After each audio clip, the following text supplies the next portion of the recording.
سلام، حالتون چطوره؟ خوش اومدین به این ویدیو. تو این ویدیو میخوام چند تا نکته مهم بهتون یاد بدم اگه میخوای فعالیتی چیزی شروع کنی تو اینستا یا یوتیوب کلا. اگه پلیر فری فایر هستی خب ساب کن، لایک کن، کامنت بذار. ولی اگه پابجی و کالاف و بقیه بازی ها رو پلی میدی مشکلی نداره، یاد بگیر از این ویدیو، ولی فقط لایک و کامنت بذار، ساب نکن. بریم برای ویدیو. خب ببینید، کلا وقتی توی پیجی رو بخوای از صفر، حالا نمیگم برسونی به 100، ببری بالا، یه چیزایی باید بلد باشی. مثلا چی؟ صحبت کردن درست بتونی صحبت کنی که مخاطب، الان مثلا من دارم صحبت میکنم نمیدونم طرف چه حسی داره نسبت من، مثلا داره میگه خودشو خیلی میگیره، ویدیوش به درد نمیخوره و این چیزا. این ویدیو من باید جدی صحبت کنم خب که اصلا یه چیزی به تو برسه، تو جدی بگیری، منو قشنگ یاد بگیری. خب من الان نمیگم خودم خیلی چیزا بلدم، خب چیزایی که تا این چند وقت من یاد گرفتم. یه پیج من تو 2 ماه رسوندم به چقدر 9K خورده. ولی خب پری دیگه هیچی توش نیست، رفتم یکی دیگه زدم.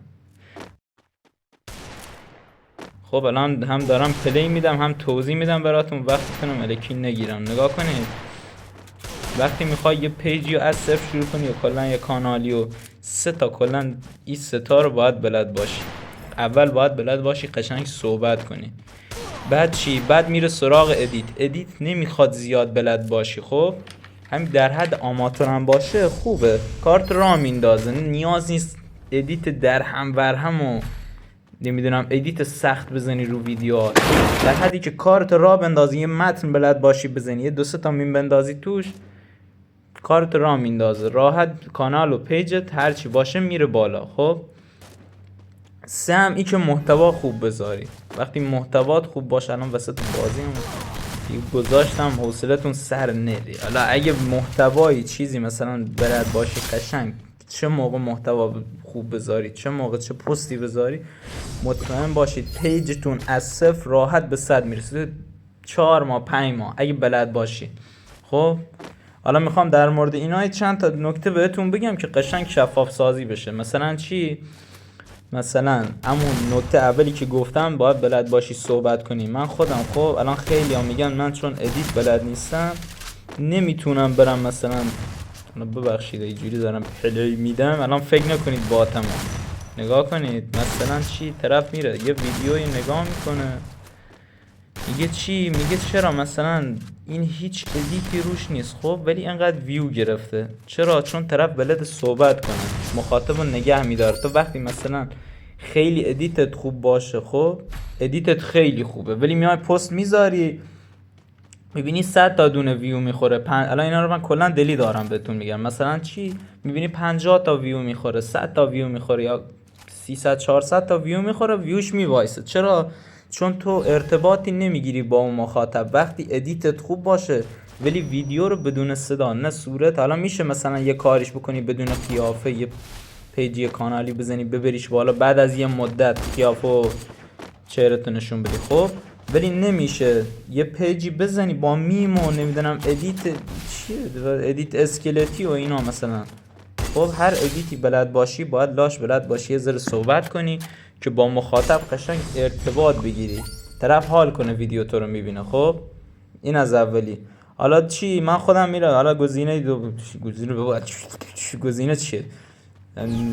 نکته دوم خب اینه که مثلا تو همون بابا چی میگم، همون حرف اولی، همون چیز اولی که بهتون گفتم باید بلد باشی مثلا صحبت کنی. خب و کسی که درست صحبت کنه، قشنگ صحبت کنه، ویو بیشتر میگیره نسبت به کسی که ادیتش خوبه. اینو من خودم قبلا بدون صدا میومدم محتوا میذاشتم. خب چند تا پیج و کانال زدم، همه‌شون اصلا ریدن رفتن کف. یعنی یه چیزی بهتون بگم، مثلا ویو خوب نمیخوردن. مثلا یه پیجم یه ویدیو مثلا میدیدی 100 کی ویو میخورد، دیگه پیج میخوابید. 100 تا 200 تا 50 تا 40 تا بقیه ویدیو اینجوری ویو میخورد. خب بعدش چی؟ میومدم میگفتم چرا مثلا یه نفر باید بدون یه ادیت، مثلا چی؟ ادیت خوب نمیزنه، بدون اینکه تلاشی بکنه این همه ویو میگیره. چرا؟ همون حرف اولمه، چون بلد صحبت کنی. یعنی 50% پیشرفت یه پیج به اینه که طرف باشه صحبت کنه. کل کانال یا پیج به اینه که طرف باشه بلد باشه چجوری صحبت کنه با طرف، خب با مخاطبی که داره این ویدیو رو میبینه خسته نشه. چون پستایی که مثلا توشون صحبت نمی‌کنی بدون اقد تو اکسپلور هست که اصلا نیاز نداره طرف بیاد پست تو رو ببینه. با میم و این چیزا از همین الان بگم نمیتونید یه پیج رو ببرید بالا. شاید ببریدش بالا یه مقدار، ولی مثلا موقعی که رسید به 10k به 15k هر چقدر رسید بعدش میخوای چیکار کنی؟ همینجوری میم بذاری پیج دیگه نمیره بالا. خب نکته دوم، ادیت زیاد بلد نباشی مشکلی نداره. در حد آماتور بلد باشی کارت را میندازه، اصلا نیاز نیست اونجوری بری یاد بگیری. در حدی که بلد باشی، گفتم در حدی که بلد باشی 3-4 تا میم بندازی و متن افکت متنت خوب باشه، قشنگ بنویسی چیزایی که میذاری. خب حالا چیزی که گفتم مورد سوم اینه که چقدر جدی دارم صحبت میکنم. مورد سوم اینه که زدم بشه بابا یادم میرسه. مورد سوم اینه که بلد باشی چه موقع چه ویدیویی بذاری. خب چه موقع چه ویدیویی بذاری. مثلا من خودم وقتی میدیدم بعضی از پلیرها، خب تو بازی پلیرهای فری فایر هر بازی خب فرق نمیکنه، میدیدم مثلا دنبال فیلتر شکن میگشتن. خب مثلا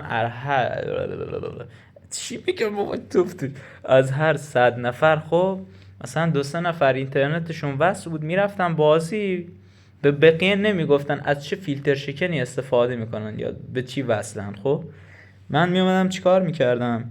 میومدم ویدیو میذاشتم از فیلتر شکن. خب کار مخاطبم راه میندازه، کار کسی که داره ویدیو منو میبینه راه میندازه، کارش راه میفته، ویدیو منو لایک میکنه، کامنت میذاره، برام حالا دستشم در نکنه هر کسی.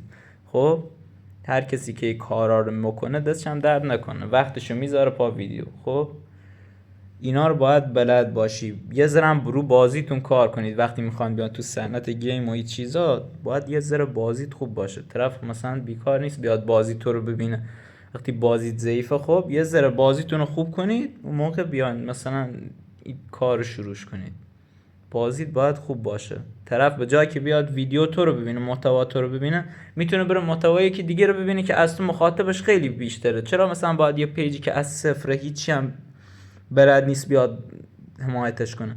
میری یکی دیگه رو حمایت میکنه. خب که هم فالووراش بیشتره، پستاش همه تو اکسپلوره، حتی اگه محتواش بدم باشه حمایتش میکنن. چرا؟ چون اون شناخته شده است دیگه، جا افتاده است.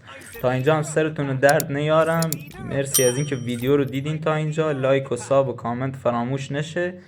خدافظ. گود بای.